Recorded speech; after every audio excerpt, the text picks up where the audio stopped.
बिस्मिल्लाहिर्रहमानिर्रहीम। नाज़रीन अस्सलाम वालेकुम, मैं हूँ इमरान वसीम। नाज़रीन, जस्टिस कादी फ़ैसल साहब से मुतल्लिक जो ख़बर है उसकी डिटेल तो अभी कुछ देर में आपके साथ हम शेयर करेंगे।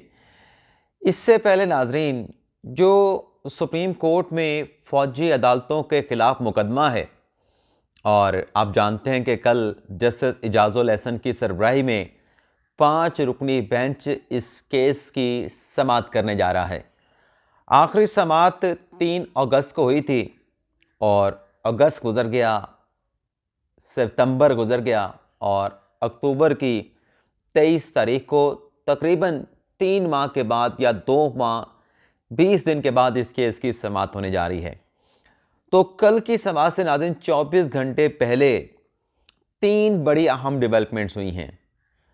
अब वो तीनों डेवलपमेंट्स एक दूसरे से बड़ी कंट्राडिक्टरी हैं, यानी एक दूसरे से हट कर हैं। तो तीनों जो हैपनिंग्स हैं उनकी तफसीलात आपके साथ हम शेयर करेंगे। 2 जो हैपनिंग्स की डिटेल है हमारे पास एक्सक्लूसिव है, हमारी अपनी ख़बर है, और जो तीसरी जो पेशरफ्त हुई है, डेवलपमेंट हुई है, वो टीवी पे रिपोर्ट हो चुकी है, तो उसको हम एक्सक्लूसिव क्लेम नहीं करेंगे। लेकिन बाकी जो 2 ख़बरें हैं वो अभी तक हमारे पास हैं, किसी नेशनल मीडिया के ऊपर यूट्यूब चैनल पे वो ख़बरें नहीं चलीं। तो सबसे पहले जो नेशनल मीडिया पे रिपोर्ट हुआ है उसमें नाज़रीन क्या कहा गया है, वफाकी हुकूमत ने एक दरख्वास्त सुप्रीम कोर्ट ऑफ पाकिस्तान में दायर की है और ये एक सफ़े की मुतफ़रक़ दरख्वास्त है जिसमें कहा गया है कि 9 और 10 मई के वाक़यात की रोशनी में 102 अफराद गिरफ़्तार किए गए थे। ज़ेरे अफराद के मफाद को मद्देनज़र रखते हुए ट्रायल किया जा रहा है। जो फ़ौजी अदालतों में ट्रायल में कसूरवार साबित ना हुए वो बरी हो जाएंगे। यानी वफाकी हुकूमत ने एक मुतफ़रक़ दरख्वास्त दायर करके सुप्रीम कोर्ट को आगाह कर दिया है कि मिलिट्री कोर्ट्स में जो 9 और 10 मई के ज़िम्मेदारान थे जिनका ट्रायल रोक दिया गया था सुप्रीम कोर्ट के ऑब्जर्वेशन पर या सुप्रीम कोर्ट को यकीन दहानी करवाने पर, उसका दोबारा से आगाज़ हो गया है। इस मुतफ़रक़ दरख्वास्त में कहा गया कि फ़ौजी अदालतों में होने वाला ट्रायल सुप्रीम कोर्ट में जारी मुकदमे के फ़ैसले से मशरूत होगा। यानी हम जो ट्रायल कर रहे हैं उसका फ़ैसला, हतमी फ़ैसला, जब तक आपके पास फ़ौजी अदालतों का मुकदमा ज़ेरे समाअत है, उसमें जो भी फ़ैसला होगा, जो फ़ौजी अदालतों में केस होगा, उसकी फेट सुप्रीम कोर्ट के फ़ैसले के साथ डिपेंड करेगी, मशरूत होगी। और कहा गया कि फ़ौजी अदालतों में ट्रायल के बाद जो कसूरवार साबित होगा उनको मामूली सज़ाएँ किधर निकल गया, ऊपर नीचे हो गया। फ़ौजी अदालतों में होने वाला ट्रायल सुप्रीम कोर्ट में जारी मुकदमे के फ़ैसले से मशरूत होगा। फ़ौजी अदालतों में ट्रायल के बाद जो कसूरवार साबित होगा उनको मामूली सज़ाएँ होंगी, यानी जो कसूरवार होगा उनको मामूली सज़ाएँ होंगी। 9 और 10 मई के वाक़यात में मुलव्वस जो अफराद जुर्म के मुताबिक जेल काट चुके हैं उन्हें रिहा कर दिया जाएगा। फ़ौजी ट्रायल के बाद सज़ा याफ्ता कानून के मुताबिक सज़ाओं के खिलाफ मुतलका फ़ोरम से रुजू कर सकेंगे, यानी जिनको सज़ाएँ होंगी वो मुतलका फ़ोरम पर जा सकते हैं। सुप्रीम कोर्ट के 3 अगस्त के हुक्मनामे की रोशनी में अदालत को ट्रायल के आगाज़ से मुतला किया जा रहा है। फ़ौजी तहवील में लिए अफराद को पाकिस्तान आर्मी एक्ट 1952 और ऑफिशियल सीक्रेट एक्ट के तहत गिरफ्तार किया गया था। गिरफ्तार अफराद GHQ, Rawalpindi, core commander house Lahore पर और दीगर मिलिट्री इमलाक पर हमले में मुलव्वस थे। गिरफ्तार अफराद PAF base Mianwali, ISI, civil line, Faisalabad पर हमले में भी मुलव्वस हैं और इस तरह से तमाम जगहों का जिक्र किया गया है। अब आ जाते हैं जो दूसरी बड़ी डेवलपमेंट हुई है, जो हमारी एक्सक्लूसिव खबर है, जो आपके साथ हम शेयर करने जा रहे हैं। यानी सुप्रीम कोर्ट में एक दरख्वास्त दायर की गई है। मैं उसका मतन खुद ही निकाल लेता हूँ, बजाय इसके मैं टिकर पढ़ूँ जो मैंने नोट तैयार किए हैं। ये दरख्वास्त नाज़रीन शाहिद नवाज़ साहब ने दायर की है। आमिर नवाज़ के ये बेटे हैं और इनके भाई यासिर नवाज़ जो है वो मिलिट्री कस्टडी में है। शाहिद नवाज़ ने जो दरख्वास्त दायर की है, सलमान अकरम राजा इनके वकील हैं और इस दरख्वास्त में वजारत कानून, वजारत दाखिला, वजारत दिफा और काबीना डिवीज़न को फ़रीक बनाया गया है। और इसके साथ साथ इसी दरख्वास्त में एक जो KPK हुकूमत है उसके चीफ सेक्रेटरी को, KPK हुकूमत के होम सेक्रेटरी को, सूबेदार इमरान अली को और जज उबैदुल्ला शाह को जो है वो इसमें फ़रीक बनाया गया है। इसके अलावा इस पटिशन को फाइल करने के साथ साथ कुछ इंटीमेशन नोटिस भी भिजवाए जाते हैं। वो नोटिस किस किस को भिजवाए गए हैं वो भी मैं आपको नाज़रीन बता देता हूँ। बिल्कुल नाज़रीन, ये मोहम्मद अली सूबेदार साहब को भेजा गया है, inspector general police Khyber Pakhtunkhwa को भेजा गया है, प्रोविंस ऑफ पंजाब के KPK के होम सेक्रेटरी होम डिपार्टमेंट को भेजा गया है, चीफ सेक्रेटरी KPK को भेजा गया है और बाकी जो वजारतें मैंने उनको बताई उनको नोटिस भेजा गया है। अब इस दरख्वास्त में सलमान अकरम रायला साहब कह रहे हैं शाहिद नवाज़ के बिहाफ पे कि देखें मेरे जो भाई हैं यासिर नवाज़ वो मिलिट्री कस्टडी में हैं, उनका मिलिट्री कोर्ट में ट्रायल करने का फैसला किया गया है। इमरान खान को 9 मई को गिरफ्तार किया गया, जिसका पूरे पाकिस्तान में सख्त रद्द-ए-अमल सामने आया। आइन पुरअमन एहतजाज की इजाज़त देता है। एहतजाज की आड़ में इमलाक को तोड़ना या पुरतशद्दुद चीज़ों में मुलव्वस होना यह काबिल मज़म्मत है। दरख्वास्त गुजार का फेयर ट्रायल आइनी हक है। सलमान अकरम राजा कहते हैं कि FIR के आगाज़ में ऑफिशियल सीक्रेट एक्ट की या आर्मी एक्ट की खिलाफ वर्जी की दफ़ात जो है FIR में शामिल नहीं की गई थी। 7 रोज़ के बाद ये फ़ौज की तरफ से फैसला किया गया कि 9 मई 10 मई के वाक़यात का जो ट्रायल है वो फ़ौजी अदालतें में होगा।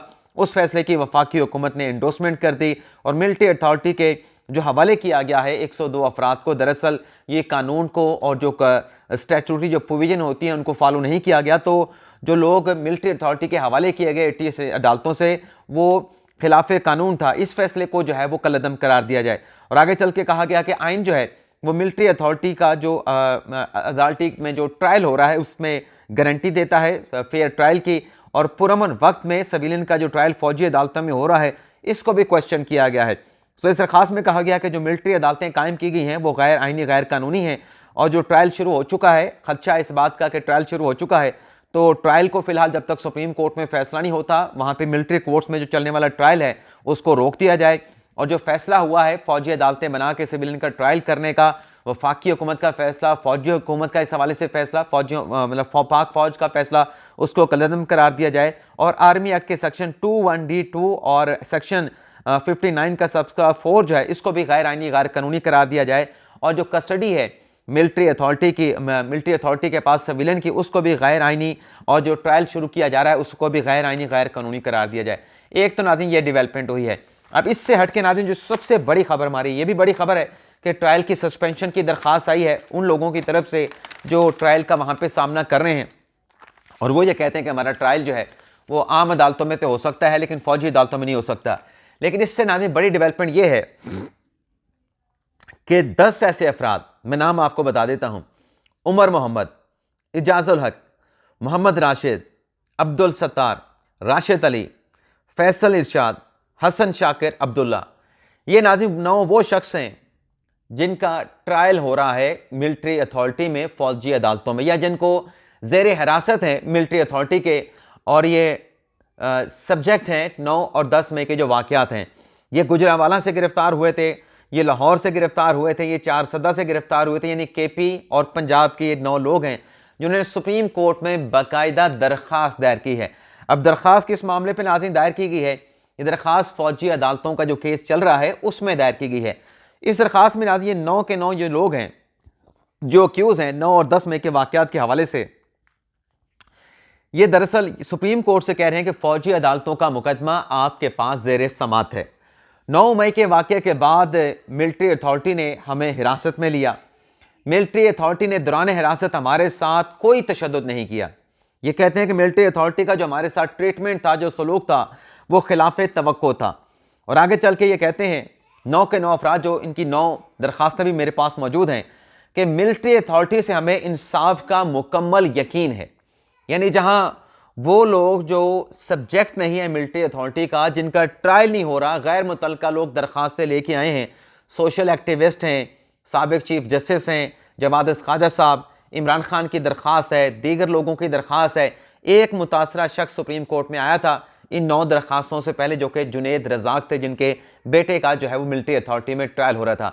अब 102 अफराद जो मिलिट्री कस्टडी में हैं उनमें से ये 9 अफराद बराह रास्त सुप्रीम कोर्ट में आए हैं और ये कह रहे हैं कि सुप्रीम कोर्ट की कार्रवाई में हमें फरीक बनाया जाए। और ये अपनी दरख्वास्त में कह रहे हैं कि जो सुप्रीम कोर्ट में कार्रवाई पेंडिंग है आपके पास, उससे हम बेजार पड़ गए हैं, आप फैसला करें। और फैसला क्या करें कि हमें मिलिट्री अथॉरिटी के जानिब से जो हमारा फौजी अदालतों में ट्रायल किया जाएगा, हमें उस पर मुकम्मल एतमाद है, हमारे साथ बड़ा अच्छा सलूक किया जा रहा है, हमें यकीन है कि फौजी अदालत में हमारा जो ट्रायल होगा उससे हमें इंसाफ का मुकम्मल यकीन है। आगे कहते हैं कि हमारी मिलिट्री अथॉरिटी से दरख्वास्त है कि हमारे ट्रायल को, यानी इन लोगों ने जहां सुप्रीम कोर्ट में दरख्वास्त दायर की है, वही मिलिट्री अथॉरिटी को भी दरख्वास्त दिया कि हमारा ट्रायल जल्द से जल्द मुकम्मल किया जाए। आगे ये कहते हैं कि दरखास्त गुजार मुतलका केस का मुतासरा फरीक है, सुप्रीम कोर्ट से कह रहे हैं सुप्रीम कोर्ट हमें इस केस में पार्टी बनाए, हमारा मौक़िफ़ सुने। मौक़िफ़ क्या है वो मैंने आपको ऊपर बता दिया कि ये 9 के 9 लोग जो हैं फ़ौजी ट्रायल पर एतमाद का इजहार कर रहे हैं, फ़ौजी अदालतों पर एतमाद का इजहार कर रहे हैं कि हमें यहीं से इंसाफ मिलेगा। और आखिर में कहते हैं कि हमें सुप्रीम कोर्ट में आप पार्टी बनाए, हमें बगैर सुने, हम मुतासरा फरीक हैं, सुप्रीम कोर्ट फैसला नहीं कर सकती, और हमें फरीक बनाने के बाद मिलिट्री अथॉरिटी को हुक्म दिया जाए कि हमारा जो फ़ौजी अदालतों में ट्रायल है उसको जल्द कंक्लूड किया जाए। तो कल के समाज जो जस्टिस इजाजुल एहसन साहब कर रहे हैं उनके सामने अब 3 दरखास्तें होंगी। एक वफाकी हुकूमत की दरख्वास्त है जिसमें वफाकी हुकूमत ने सुप्रीम कोर्ट को आगाह कर दिया कि हमने मिलिट्री अथॉरिटी ने 9-10 मई के वाक़यात का ट्रायल जो है वो शुरू कर दिया है। दूसरी दरख्वास्त सलमान अकरम रज़ा साहब लेके आए हैं शाहिद अनवर की तरफ से, शाहिद नवाज़ की तरफ से। वो कह रहे हैं कि आप ट्रायल को रोक दें और हमें ख़दशा है, हमें ऐसी वाइब्स आई हैं कि मिलिट्री अथॉरिटी ने सुप्रीम कोर्ट को यकीन दहानी कराने के बावजूद वहाँ पे ट्रायल का प्रोसीडिंग का आगाज़ कर दिया है, तो हमें फेयर ट्रायल नहीं मिलेगा। ये मिलिट्री कोर्ट में जो सिविलियन का ट्रायल है आइन के बरखिलाफ है, स्टैचूटरी जो प्रोविजन है उनको पूरा नहीं किया गया, और लिहाजा जब तक सुप्रीम कोर्ट फैसला नहीं करती आप मिलिट्री अथॉरिटी का ट्रायल रुकवा दें। तीसरी डेवलपमेंट ये जो 9 लोग सुप्रीम कोर्ट के सामने आए जिनके मैंने आपको नाम बताए कि पीके से हैं, चारसद्दा से, गुजरावाला से, लाहौर से, ये चाहते हैं कि इनका ट्रायल जो है वो मिलिट्री अथॉरिटी में, फ़ौजी अदालतों में होना चाहिए, और ये मिलिट्री अथॉरिटी पर एतमाद का इजहार कर रहे हैं। अब जस्टिस काजी फ़ाइज़ा साहब, यानी ये मैंने फूड का लफ्ज़ जो मैंने थंबनेल पे इस्तेमाल किया इसी तनाज़ुर में किया कि कुछ लोग तो जो सुप्रीम कोर्ट में आए थे, कुछ लोग नहीं, अक्सरियत जो लोग आए हैं वो मिलिट्री जो ट्रायल है उसका सब्जेक्ट नहीं, वो एज ए एक्टिविस्ट के तौर पे आए थे। लेकिन अब वहाँ से 9 लोग उठ के आ गए हैं और ये एक फूट पड़ गई है जो फ़ौजी अदालतों को चैलेंज किया जा रहा था। 4 दरख्वास्त गुजार हैं, 9 मिलिट्री अथॉरिटी के ज़ेर हिरासत मुल्ज़मान हैं जो कहते हैं कि हमारा ट्रायल वहीं पे होना चाहिए। अब देखते हैं कि इजाजुल एहसन साहब की सरबराही में 5 रुकनी लाज जज हैं जिसमें याह्या अफरीदी साहब हैं, मुनीब अख्तर साहब हैं, जस्टिस नकवी साहब हैं, जस्टिस आयशा मलिक साहबा हैं। वो कल इस केस का क्या फ़ैसला सादिर फरमाते हैं। अब चीफ जस्टिस ऑफ पाकिस्तान, किसी ने मुझसे सवाल पूछा कि ये फुल कोर्ट जो प्रैक्टिस एंड पुचर केस की समाअत हुई वो तो लाइव हुई थी, तो क्या फ़ौजी अदालतों के केस की समाअत लाइव हो गई? तो मैंने उसको ये जवाब दिया कि ये जस्टिस इजाजुल एहसन साहब फैसला कर सकते हैं, अगर तो वो जुडिशल ऑर्डर दे दें, क्योंकि हमारे एक दोस्त ने कहा कि चूँकि वो पायलट केस था प्रैक्टिस एंड प्रोसीजर वाला, तो लिहाजा अब नया जो फैसला होना है फुल कोर्ट इजलास में होगा। वो बात बिल्कुल ठीक है, लेकिन अगर इजाजुल एहसन साहब फैसला सादिर फरमा दें 5 रुकनी बेंच में कि हम लाइव प्रोसीडिंग करेंगे, फुल कोर्ट की तरह ये कार्रवाई भी लाइव दिखाई जाए, तो ये भी लाइव हो सकती है, इसमें कोई ऐसा क्वेश्चन मार्क नहीं। अब आ जाते हैं कि काजी फ़ाइज़ा साहब ने फ़ौजी ऑफिसर को कैसे जो है वो क्या उनका इंट्रैक्शन हुआ, क्या मुकालमा हुआ। नाज़रीन, जुमे के रोज़ एक मुकदमा था सुप्रीम कोर्ट में ज़री तरक्याती बैंक का। चीफ साहब थे, चीफ साहब के साथ अमीनुद्दीन खान थे और जस्टिस अख्तर मिनल्ला साहब थे, और उनके सामने जो पटिशनर था, इत्तफाक से जैसे जस्टिस अमीनुद्दीन खान साहब का नाम है, पटिशनर भी सामने डॉक्टर मोहम्मद अमीन के नाम से अदालत के सामने खड़ा था। मामला नाज़रीन कुछ यूँ था कि उसके खिलाफ ज़री बैंक ने इंक्वायरी का आगाज़ किया, उसको सस्पेंड कर दिया गया, लेकिन उस इंक्वायरी को डॉक्टर मोहम्मद अमीन साहब ने चैलेंज कर दिया निचली अदालतों में। निचली अदालतों से होता हुआ ये मुकदमा सुप्रीम कोर्ट तक पहुंचा था और डॉक्टर साहब इन पर्सन दलाइल दे रहे थे और अदालत में कह रहे थे कि मुझे इंसाफ नहीं मिल रहा, मेरे छोटे छोटे बच्चे हैं, मैंने ग्लासगो से PhD कर रखी है, मुझे सुना नहीं गया निचली अदालतों में। तो काजी साहब ने डॉक्टर साहब से कहा कि अगर आप ग्लासगो में जहाँ से आप PhD करने की बात कर रहे थे, अगर वहाँ पे आप किसी अदालत में होते तो क्या आप इस तरह की बात करते कि मेरे छोटे छोटे बच्चे हैं, मेरे साथ नाइंसाफ़ हो रहा है? वहाँ तो आप सिर्फ कानून की बात करते, यहाँ पर भी कानून की बात करें। आपके खिलाफ एक ट्रायल शुरू हुआ है और कानून के मुताबिक ये सुप्रीम कोर्ट उसमें कुछ नहीं कर सकती। डॉक्टर साहब ने कहा कि दरअसल निचली अदालतों ने मुझे सुना नहीं। चीफ साहब ने कहा कि निचली अदालतों ने आपको अगर सुना ना होता तो 1 सतर का फैसला लिखा होता, 7 सफ़ात का निचली अदालतों ने फैसला लिख दिया है, अलग अलग अदालतों ने। आप कहते हैं आपको सुना नहीं गया। और फिर डॉक्टर साहब ने कहा कि मुझे 2 लाख का जुर्माना भी कर दिया। चीफ साहब ने कहा क्या 2 लाख का जुर्माना आपने पे किया? डॉक्टर साहब ने कहा कि मैंने पे नहीं किया। तो चीफ साहब ने कहा कि आप खामोश हो जाएं, ये ना हो कि ऑर्डर कर दें और आपसे वो 2 लाख का जुर्माना वसूल करने की कार्रवाई का आगाज़ हो जाए। आप ये बताएं, आप जाके नीचे प्रोसीडिंग को फेस करें, आपके खिलाफ अगर एलिगेशन गलत साबित हुए तो आप बहाल हो जाएंगे। आप अगर के ख़िलाफ़ कोई फ़ैसला आता है तो आप फिर अदालत से वो आपका फ़ोरम बनेगा, फिर आप रजू कर सकते हैं।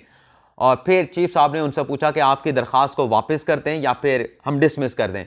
तो काज़ी साहब ऑर्डर लिखवाने लगे तो इतनी देर में एक नौजवान लड़का जो है वो रोस्टम पे आके, एक नौजवान जो है वो आके रोस्टम पे खड़ा हो जाता है। तो चीफ़ साहब ने उससे पूछा, और वो कोर्ट से मुखातिब होता है। चीफ़ साहब ने पूछा, जनाब आप कौन? वो कहता है, जी मैं फ़ौजी, मतलब मैं मेजर हूँ। चीफ़ साहब ने कहा कि मेजर हैं तो यहाँ पे आप कर रहे हैं, आप अपनी ड्यूटी पे जाएं। तो मेजर साहब ने कहा कि मैं डॉक्टर अमीन साहब का बेटा हूँ और मैं छुट्टी पे आया था तो मैं अपने वालिद साहब के साथ सुप्रीम कोर्ट में आ गया। तो चीफ़ साहब ने कहा कि आपके वालिद साहब बात कर चुके हैं, इन पर्सन इस केस में पेश हो रहे हैं, आप गैर मुतलका हैं, आप जाके अपनी सीट पे बैठ जाएं।